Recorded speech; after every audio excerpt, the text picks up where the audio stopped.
दोस्तों, आज की कहानी है भाई। मज़ा आया कि नहीं?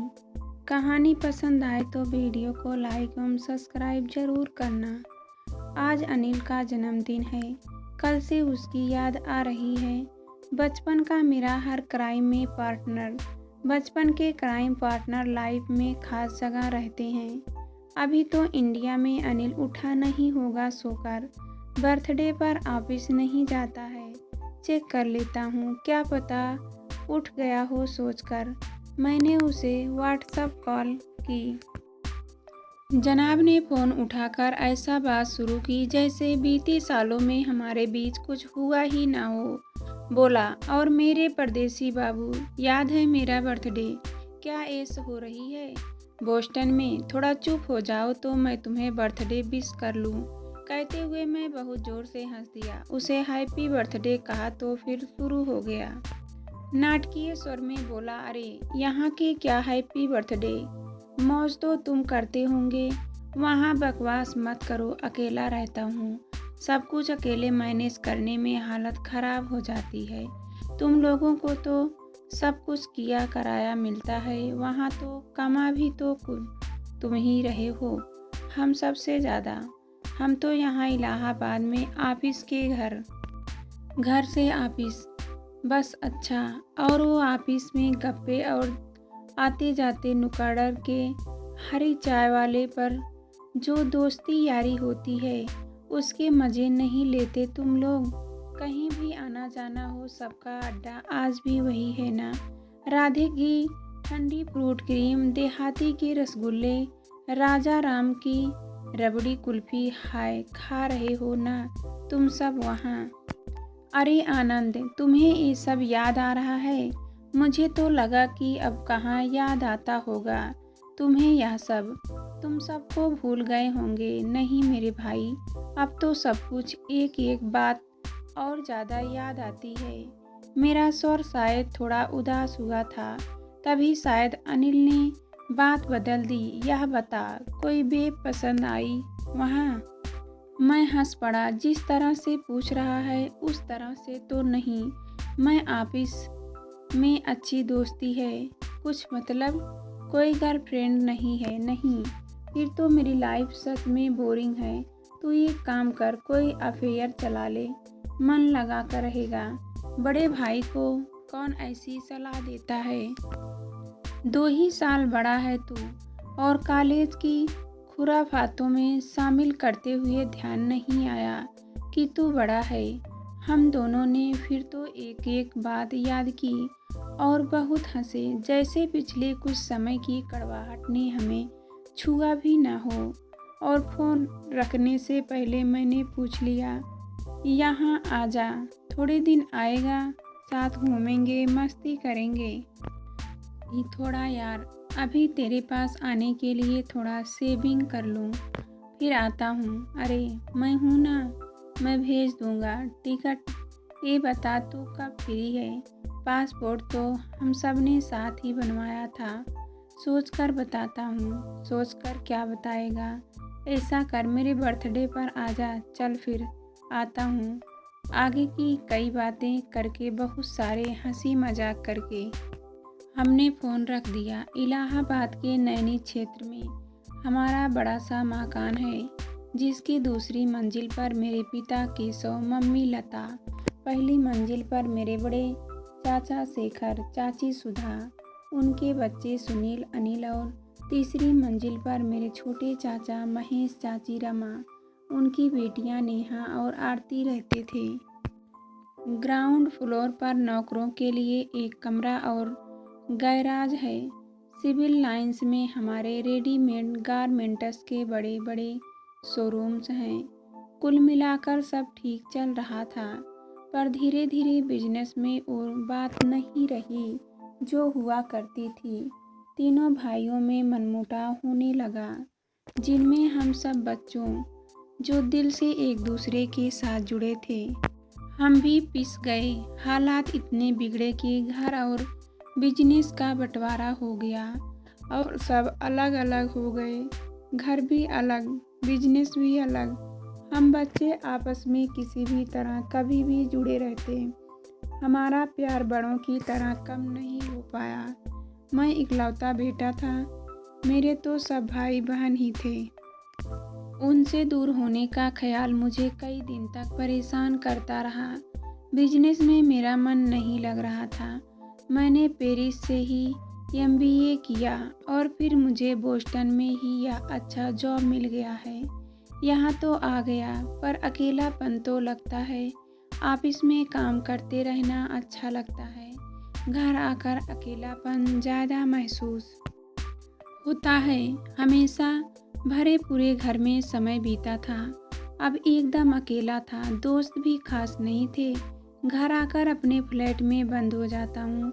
मैच देख लिया, घर में काम निपटा लिए, कोई शो देख लिया, घर आकर भी स्क्रीन पर, ऑफिस में भी।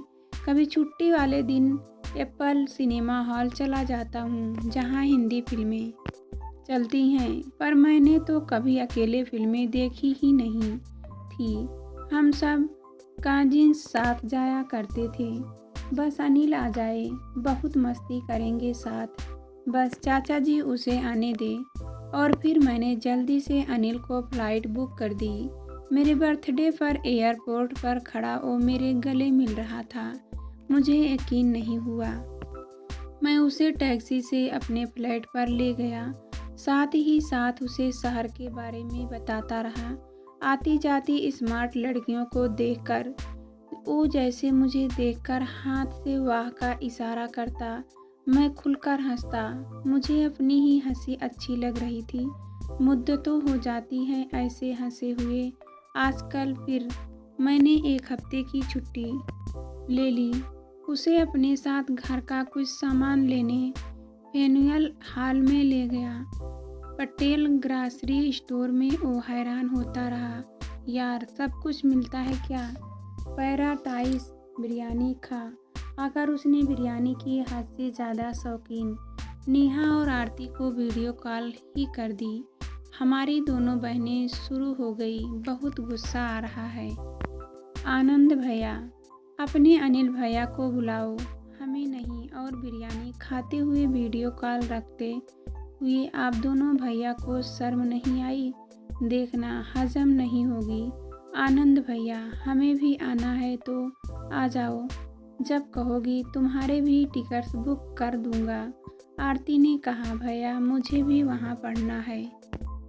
ठीक है जी, मैट की तैयारी करो, आकर MBA कर लो, मैं पूरी हेल्प कर दूंगा। चिंता मत करो भैया, मेरे लिए कुछ ज़रूर भेजना है।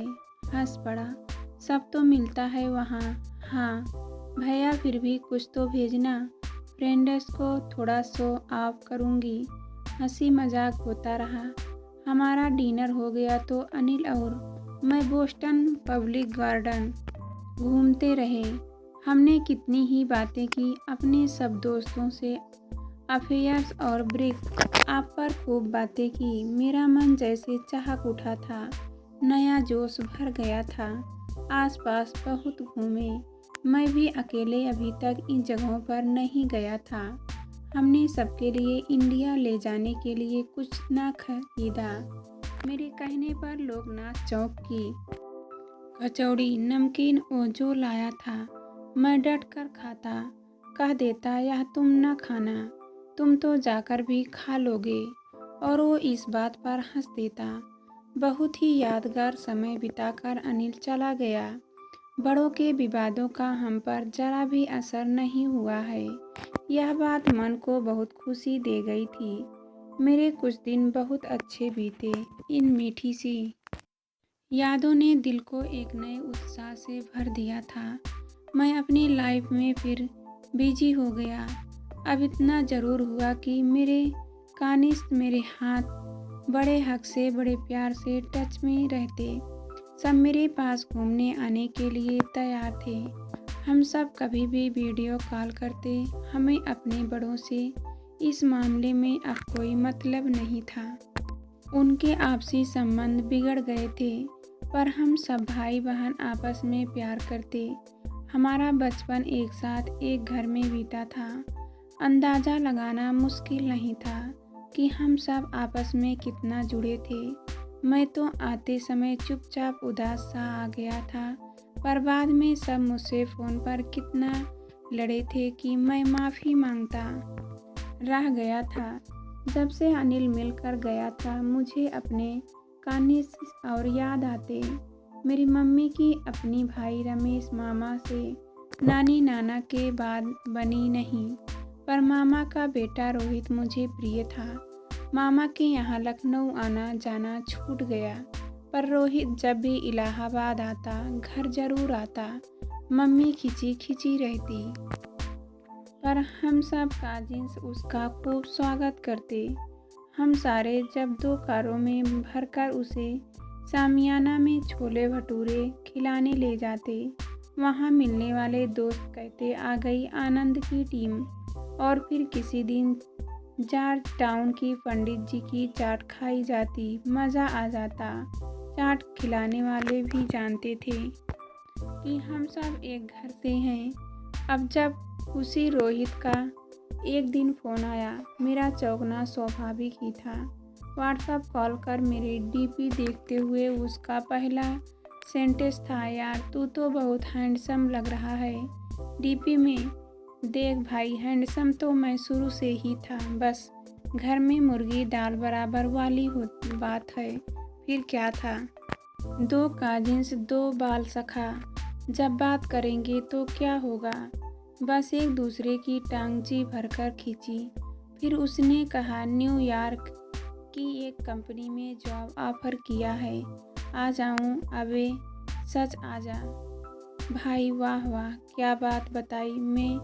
मेरे यहाँ से लगभग 300 किलोमीटर दूर है, सब हो जाएगा। उसने बहुत कुछ यहाँ के हालचाल पूछे।